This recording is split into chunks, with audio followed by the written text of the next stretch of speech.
એક જ જગ્યા પર વારંવાર અકસ્માતો સર્જાઈ રહ્યા છે, તેમ છતાં ટ્રાફિક વિભાગ ધ્યાન કેમ નથી આપી રહ્યું? વડોદરાનો ફતેગંજ બ્રિજ કે જ્યાં છેલ્લા 21 દિવસમાં 5 અકસ્માતો સર્જાયા છે. આ વિસ્તાર કે જે અકસ્માત ઝોન બની ચૂક્યો છે.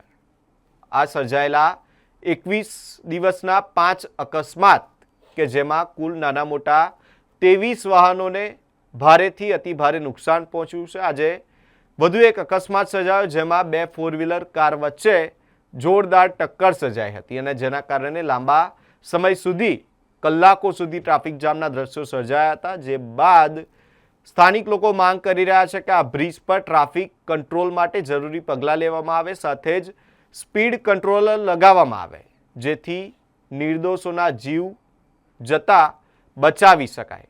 આ સમગ્ર ઘટના બન્યા બાદ પશ્ચિમ વિભાગના ટ્રાફિક એસીપી ડીએમ વ્યાસ ઘટના સ્થળે પહોંચ્યા હતા અને પરિસ્થિતિનું નિરીક્ષણ કર્યું છે. આજે ફતેગંજ બ્રિજ ઉપર ફરીથી એક નાનો અકસ્માત થયો છે, જેમાં કાલે જોઈન્ટ વિઝિટ કરી વીએમસી સાથે. તો એ વીએમસીનું જે કામ છે એ પૂર્ણ થાય ત્યાં સુધી આ પરિસ્થિતિ છે અને સ્પીડ ગાડી થાય છે હજુ પણ, અને આજે ફરીથી એક નાનો અકસ્માત થયેલો છે.